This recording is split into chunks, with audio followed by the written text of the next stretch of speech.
Mga kababayan, huwag nyo nang hanapin ang mga pulis sa presinto sapagkat kami ay nasa inyo ng mga telepono. Dial 911, darating kami sa loob ng 5 minuto. Lilingkod sa bawat Pilipino at magbibigay ng tamang impormasyon para sa tahimik at maayos na Pilipinas. Police News Network, alagad ng batas, tagapagtaguyod ng balitang pulis, sandigan ng mamamayan, patnubay ng katotohanan. La Campo Crame, maghahatid ng pinakahuling kaganapan at nagbabagang balita. Ito ang PNN Police News Network. At ngayon, ang inyong mga tagapagbalita. Magandang araw, Bagong Pilipinas. Ako ang inyong alagad na batas, tagataguyod ng Balitang Pulis. Patrolwoman Evelyn Lumabi mula sa Regional Mobile Force Battalion ng NCRPO. Maghahatid sa inyo ng tamang balita, kwento ng pulis at serbisyo para sa mamamayan. At ito ang PNP News Online. Ang pangunahing balita ng Police News Network, alagad ng batas, tagataguyod ng Balitang Pulis.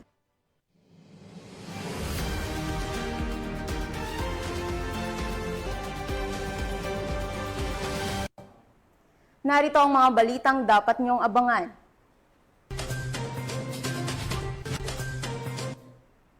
Miyembro ng Fernando Criminal Gang timbog sa kasong murder sa San Miguel, Bulacan. PNP Bicol, agarang tumugon sa mga na-stranded na residente dulot ng malakas na ulan, dala ng bagyong Krising. At suspect sa pamamaril, patay sa enkwantro sa Cebu City.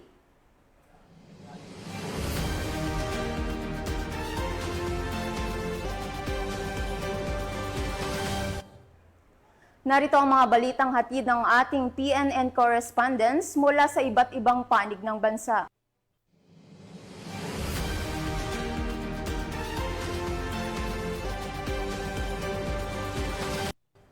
Simulan natin ang balita mula sa bahagi ng Luzon.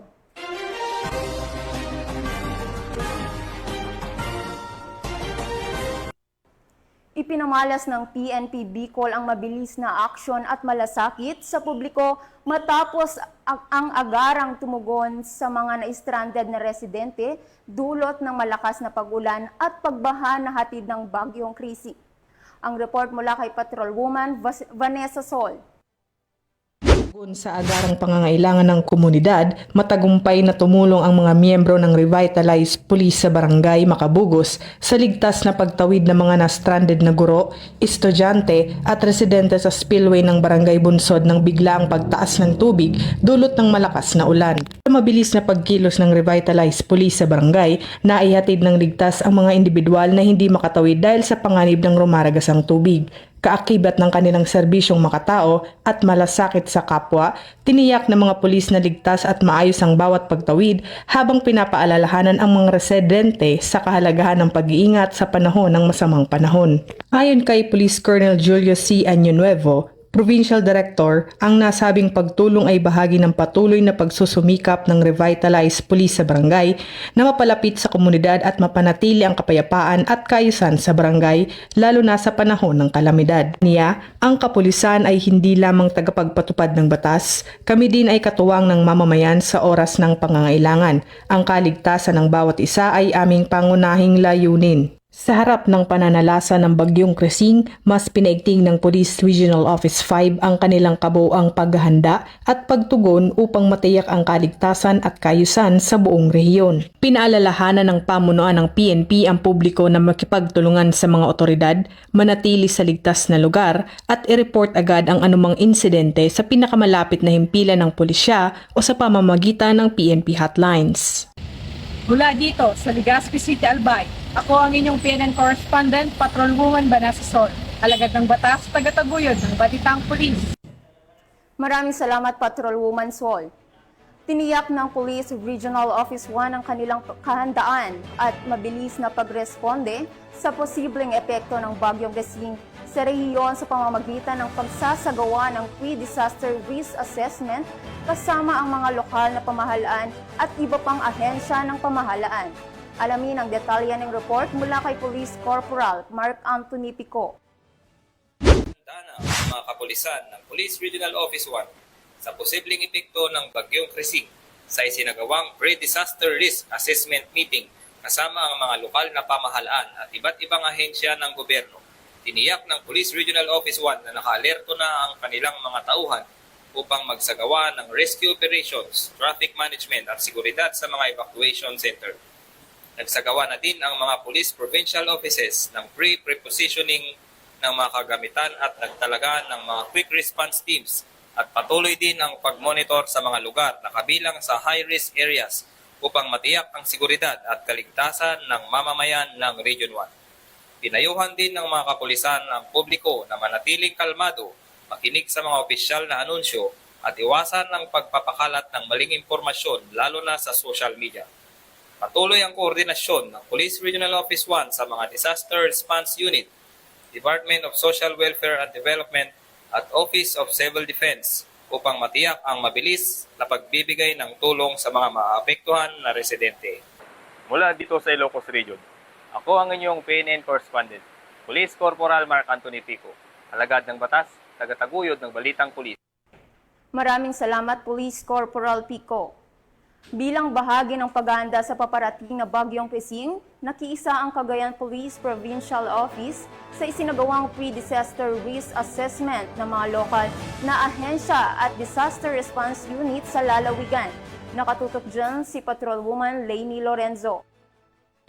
Talagang pagpupulong ang dinaluhan ni Police Colonel Mardito G. Anguluan, Provincial Director ng Cagayan Police Provincial Office, na ginanap sa Commissary Hall Capitol Compound, Tuguegarao City, Cagayan bilang bahagi ng Pre-Disaster Risk Assessment o PDRA para sa paparating na Bagyong Krising nito lamang ika-17 ng Hulyo taong kasalukuyan.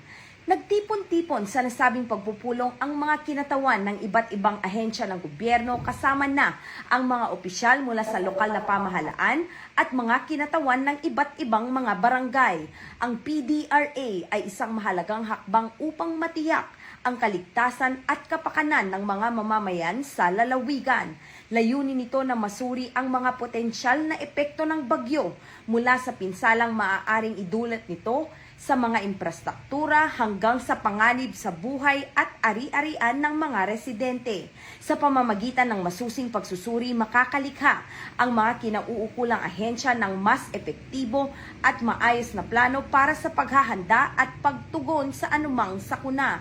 Ang pagdalo ng Cagayano Cup sa PDRA ay isang patunay na ang ating kapulisan ay nagsusumikap upang maprotektahan ang mga mamamayan nito lalo na sa panahon ng mga kalamidad. Ito ay isang hakbang tungo sa isang ligtas at maunlad na Cagayan. Mula dito sa Tuguegarao City Evacuation Center, ako ang iyong PNN correspondent, Patrolwoman Lainey Lorenzo, alagad ng batas, tagataguyod ng Balitang Pulis. Maraming salamat Patrolwoman Lorenzo. Nasa kote ng mga operatiba ng pulisya ang isang miyembro ng kilalang Fernando Criminal Gang sa bisa ng warrant of arrest para sa kasong murder sa isinagawang operasyon sa San Miguel, Bulacan. Nakibalito dyan si Patrolwoman Mildred Tawagon. Timbog ang isang suspect na may kasong murder sa ikinasang operasyon ng San Miguel Municipal Police Station katuwang ang Bulacan 2nd Provincial Mobile Force Company sa Barangay Santa Rita, Matanda, San Miguel, Bulacan. Kinilala ni Police Lieutenant Colonel Joey Louis B. Vilaro, hepe ng San Miguel Municipal Police Station, ang suspect na isang lalaki, 40 anyos, walang trabaho at residente ng Centro Zone, Barangay Pulong, Bayabas, San Miguel, Bulacan. Ayon kay Police Lieutenant Colonel Vilaro, ang suspect ay miyembro umano ng Fernando Criminal Gang na tinuturing na provincial high-value individual at kabilang sa top 10 regional priority target sa ilalim ng Case Operation Plan o COPLAN Kangaroo.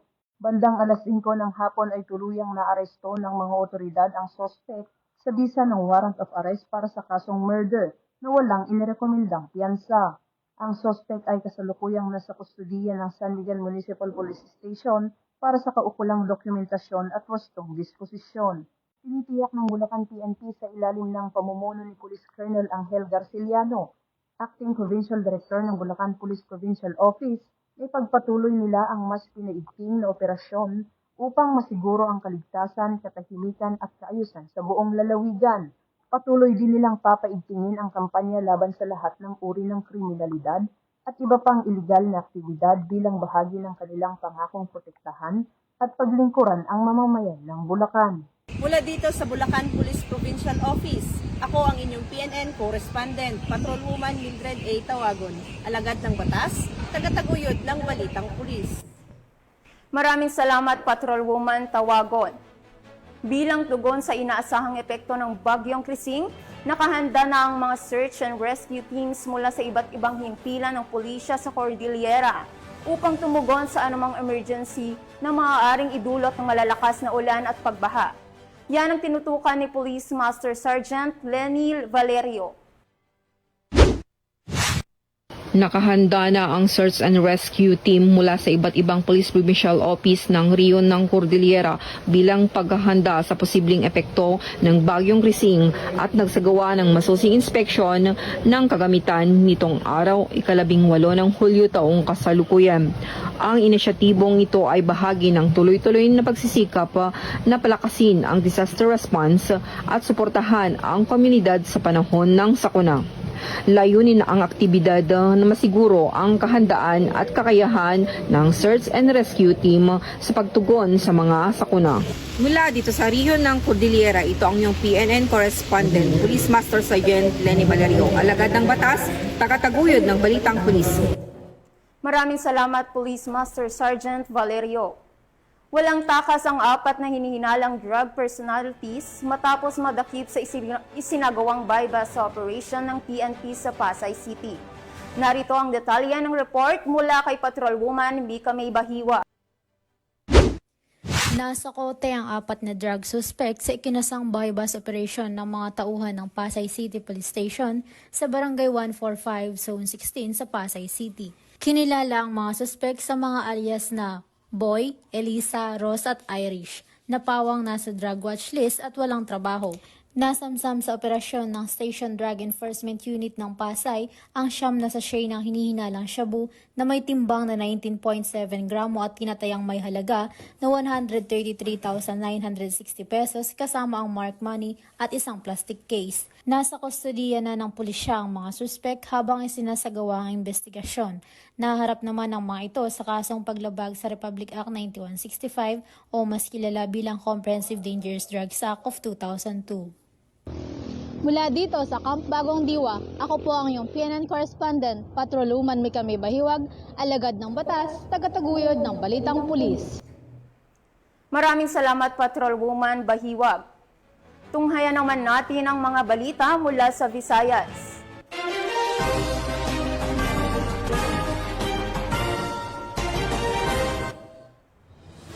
Nasawi ang isang lalaki na pangunahing suspek sa isang insidente ng pamamaril matapos makasagupa ang mga rumespondeng pulis sa isang hot pursuit operation sa Cebu City.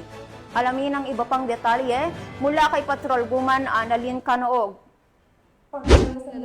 Unahing suspects pamamaril matapos sa isang mainit na engkwentro sa pagitan ng mga pulis banda alas 5:01 na madaling araw sa Barangay Suba, Cebu City noong kalabing 6 ng Hulyo sa taong kasalukuyan. Kinilala ni Police Captain Gian Carlo M. Reyes, Officer in Charge ng Police Station 6, Cebu City Police Office ang nasawing suspect na si Alias Imat nasa hustong gulang at residente ng City Wakwak, Barangay Sawang Calero, Cebu City. Ayon sa ulat ng pulisya, nagsasagawa ng hot pursuit operation ng Police Station 6 at tracker team matapos makatanggap ng impormasyon na namataan ng suspect sa General Jean Street, Barangay Suba. Makalipas ang insidente ng pamamaril sa nasawing biktima na si Ricardo banda alas 4:15 na madaling araw. Habang nagsusuri ang mga kapulisan sa isang makiti na daan sa lugar, bigla silang pinaulanan ng bala ng suspect. Tinamaan ang isang pulis ng 3 beses sa katawan, ngunit sa kabutihang palad ay naksuot ito ng ballistic vest kaya hindi siya nasugatan ng malubha. Gumanti agad ng putok ang mga mortiba at napuruhan ng suspect sa kanang binti. Patuloy pa rin rin sa pagpapaputok si sospek kaya't nauwi ito sa matinding putukan na nagresulta sa pagkakabaril pa sa sospek sa kanyang katawan at ulo. Agad isinugod ng sospek at nasugatan pulis Cebu City Medical Center para sa agarang lunas. Sinikap pa ng mga doktor na sa pinambuhan ng sospek ngunit dineklara nitong patay kalaunan dahil sa tinamong mga tama ng bala. Samantala, ligtas na mga papagaling sa ospital ang pulis.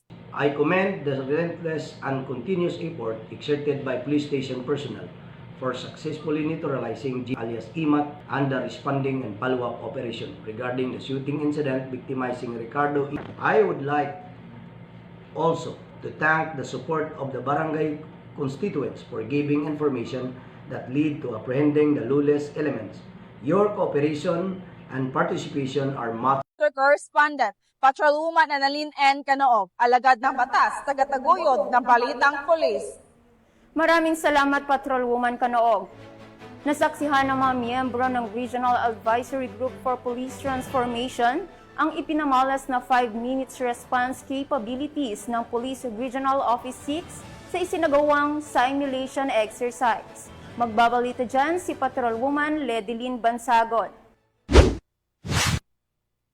Muling ipinakita ng Police Regional Office 6 sa pangunguna ni Police Brigadier General Josefino D. Ligan, Regional Director ng PRO6 ang kausayan at bilis ng kapulisan sa pamamagitan ng 5-minute police response capabilities sa mga membro ng Regional Advisory Group for Police Transformation and Development 6 na pinamumunuan ni Chairperson Professor Mary Ann Tupas Gumban sa Camp Jufala B. Delgado, Fort San Pedro, Iloilo City. Ito lamang ika-17 ng Hulyo taong kasalukuyan. Nasaksihan ng grupo ang kahalagahan at tibong implementasyon ng programa sa pamamagitan ng serye ng simulation exercises. 2 simulation exercise ang isinagawa sa Iloilo City. Isa rito ay gumamit ng 911 emergency hotline habang isa pang SIMEX ang ginanap sa Boracay, Malay, Aklan. Ang aktibidad na ito ay patunay ng kahandaan ng PRO6 na agad tumugon sa anumang uri ng emergency upang mapanatili ang kaligtasan ng publiko. Binigyan din ni Police Brigadier General Ligan na ang layunin ng programang ito ay hindi lamang pagpapakita ng bilis, kundi pati na rin ang maayos na koordinasyon at efficient na operasyon ng mga tauhan ng Philippine National Police sa oras ng pangangailangan. Sa panahon ngayon na mabilis magbago ang sitwasyon ng seguridad, mahalaga maipakita sa mga stakeholders at publiko na ang kapulisan ay handa at may kakayahan na tumugon sa loob lamang ng 5 minuto mula sa pagtanggap ng tawag. Dagdag pa niya, ang pagkakaroon ng mabilis na response time ay makakatulong upang maiwasan ng mas malalang insidente at masiguro ang kaligtasan ng mga mamamayan. Sa pamamagitan ng ganitong mga pagsasanay, pinatutunayan ng PRO6 ang kanilang matibay na pangako sa kaligtasan at seguridad ng bawat komunidad sa Western Visayas. Ito ay nagpapakita na sa oras ng pangangailangan, maaari nating asahan ang kapulisan na agad darating upang magbigay ng proteksyon at solusyon. Sa huli, nanatiling pangunahing layunin ng PRO6 na itaguyod ang isang ligtas at mapayapang rehiyon kung saan ang bawat mamamayan ay may kumpiyansang ang kanilang pulis ay mabilis, maaasahan at handang magserbisyo anumang oras. Mula dito sa Police Regional Office 6, ako ang inyong Police News Network Correspondent, Patrolwoman Ledilyn Bansagon, alagad ng batas, tagataguyod ng balitang pulis. Maraming salamat, Patrolwoman Bansagon. Narito naman ang mga balita mula sa bahagi ng Mindanao.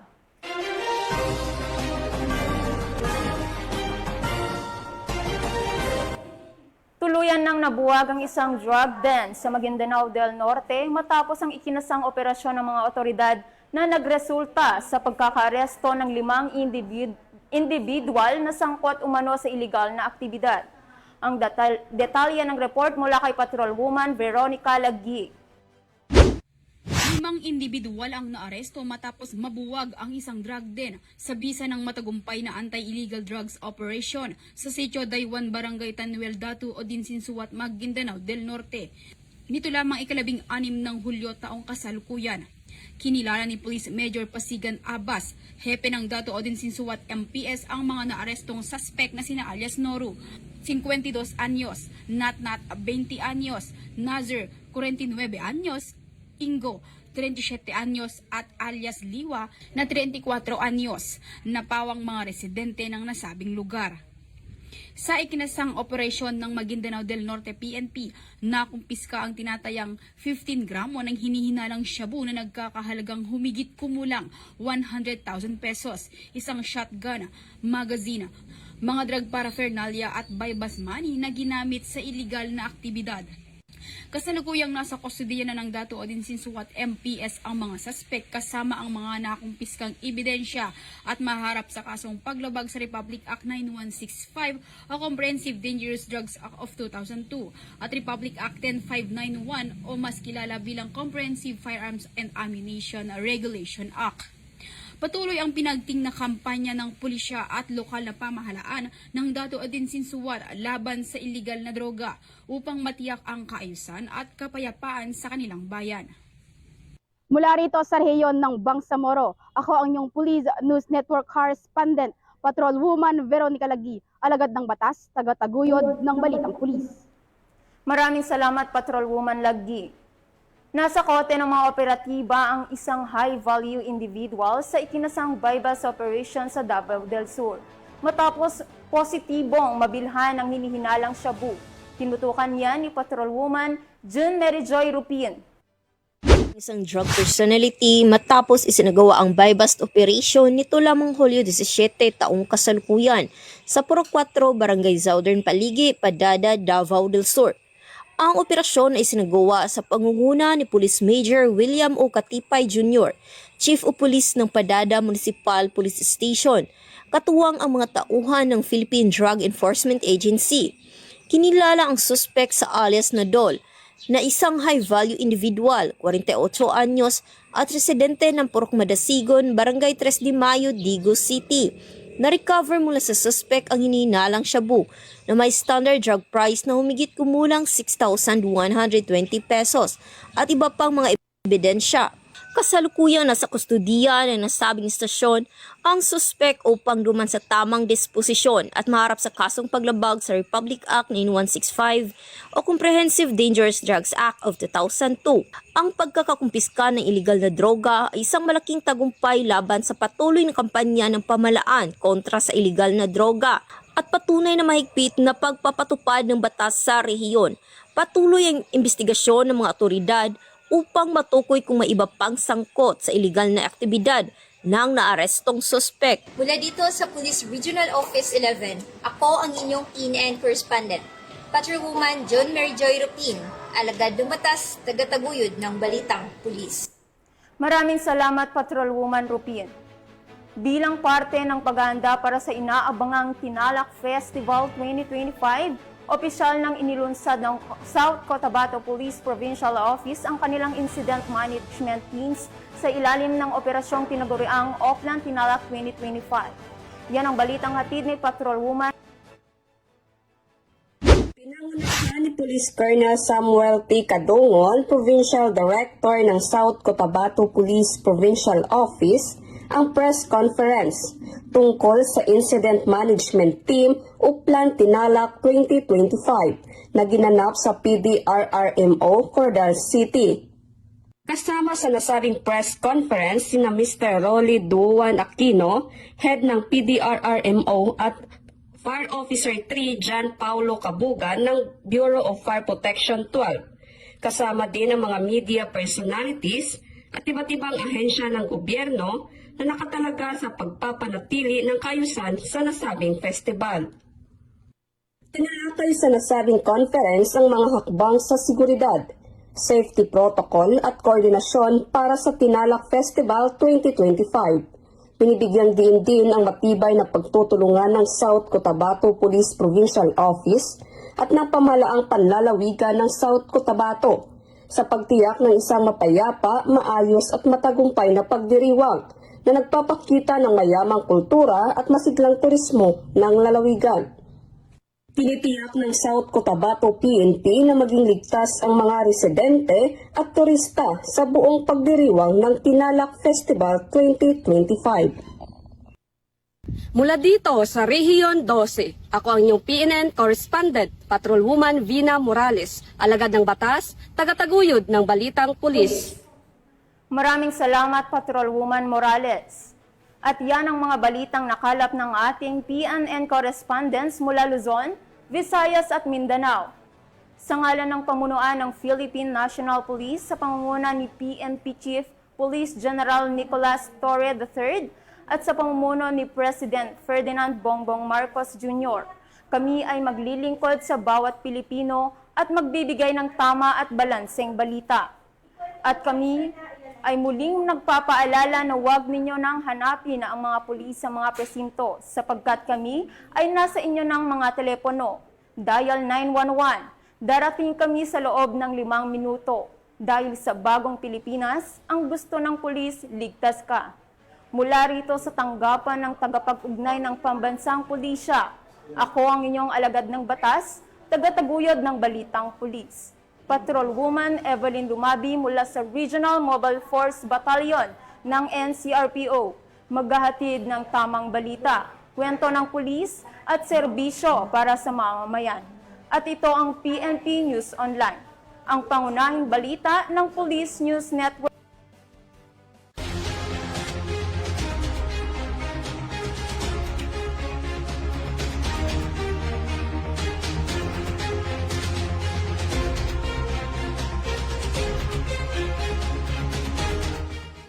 Police News Network, alagad ng batas, tagapagtaguyod ng balitang pulis.